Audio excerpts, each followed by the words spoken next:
But there is one aspect of our life that is slightly less typical. We're a throuple. A throuple is a three-people relationship. It was only a matter of time, wasn't it? We all knew at some stage a polyamorous relationship would appear on this show. But it raises the question, how exactly does 90 Day Fiancé work if you're already married and you have another girlfriend? We are legally married. Our only option is to get legally divorced so that one of us can apply for the K-1 visa and bring her to the US. So meet Matt and his wife, Amani. Now, at first glance, you might think to yourself, why are these two on this show? A, they're already married, and B, they look like they have their shit together. They're good looking, they're financially stable, and they're happily married with 2 daughters in San Diego. Matt and I first met in college, and I fell head over heels for this man. It's simple, but it's true. Every girl wants a guy who makes her laugh. Now, on the surface, these two look like they're the poster child for what everyone wants in a relationship. They've been together for ages, and look at them, they still look at each other with love in their eyes. Right?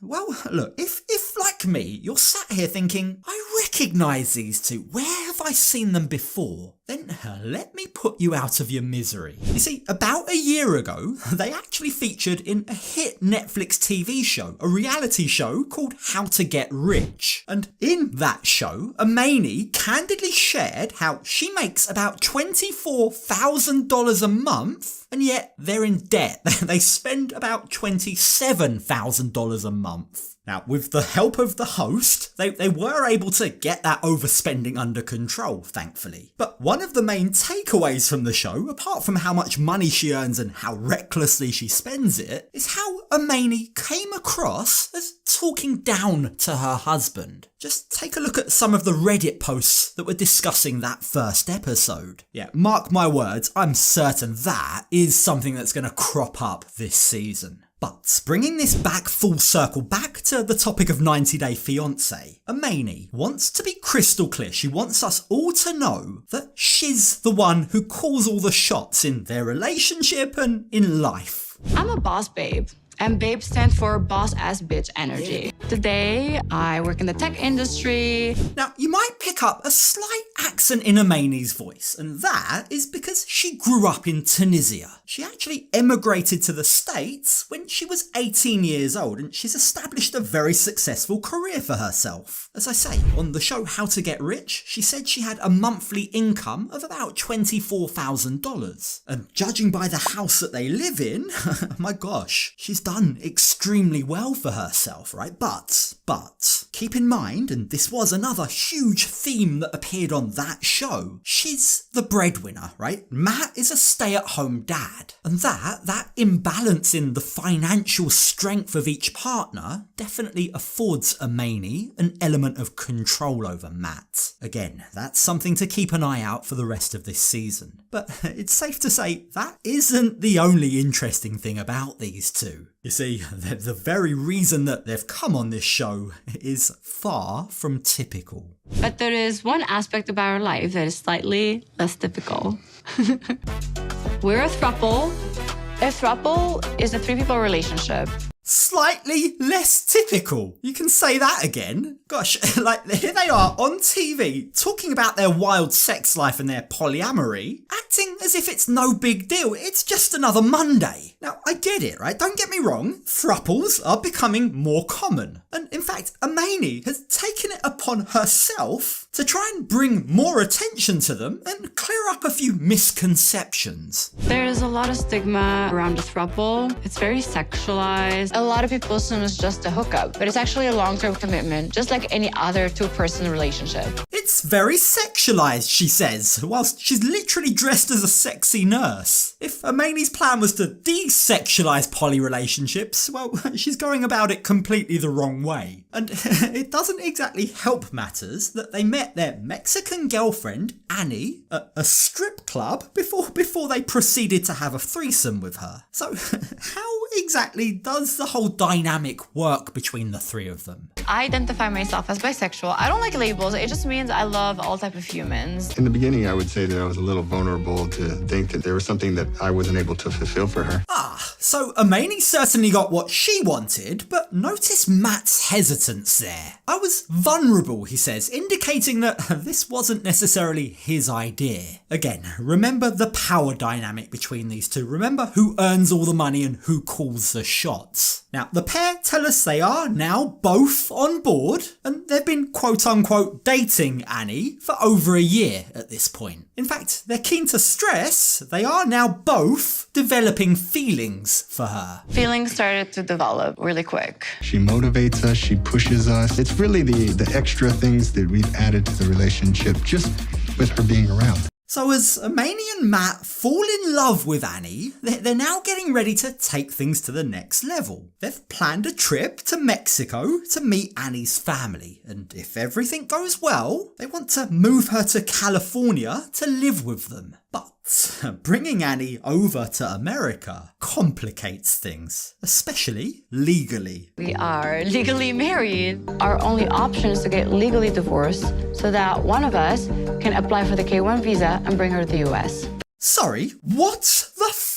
Are these people stupid? Do they not think that immigration watches this show? Surely what they're planning is fraud. It's fraudulent. It's an abuse of the system, isn't it? For someone who prides herself on being a boss babe, this sounds like an insanely stupid plan. They're willing to get divorced and all the complications that come with a divorce. It's not easy. They're going to film the whole thing just as evidence to be used against them. All so that they can bring over a woman that they've only met in person for 24 days over the whole last year. I mean, yet again, hats off to them. Can we all give a round of applause to the 90-day production team? Where on earth do they find these people?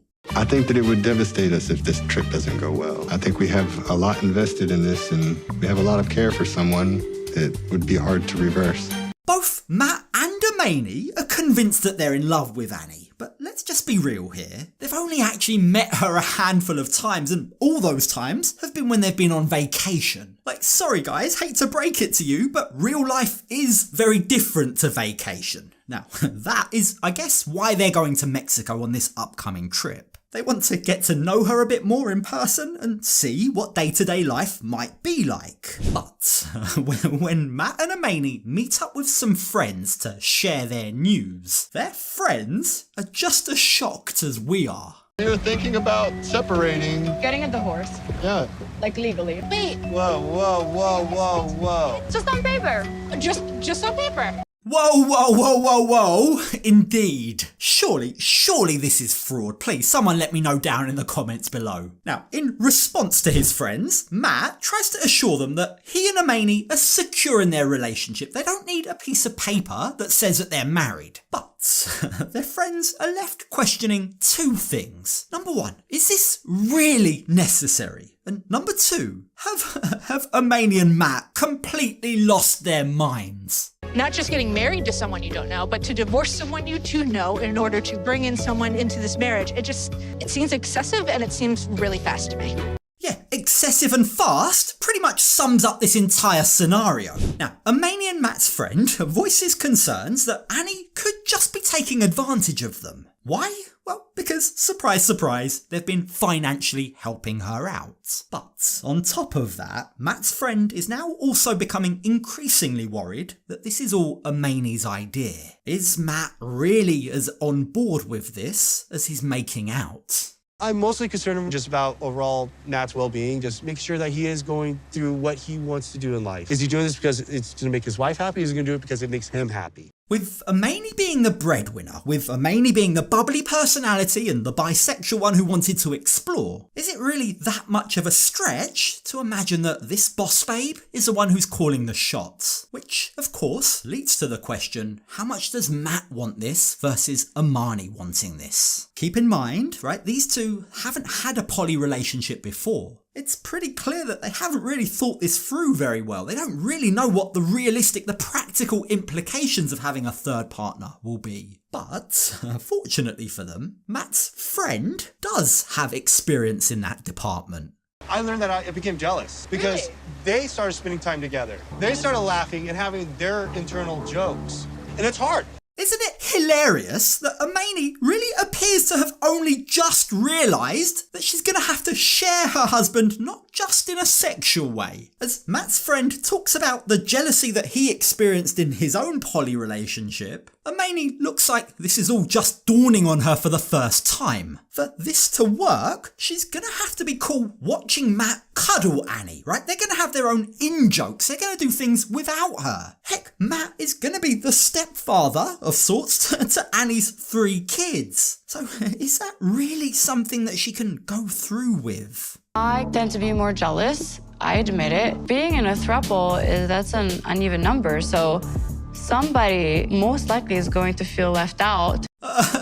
Exactly, Hermione. It really seems like these guys haven't thought this out at all. It feels like they're acting out of lust rather than acting with their heads. But with their friends now planting small seeds of doubts in their minds, this upcoming trip to Mexico is gonna be more important than ever. This trip is even more nerve-wracking now because we have all these things in the back of our head now. Nobody wants to hear "I told you so."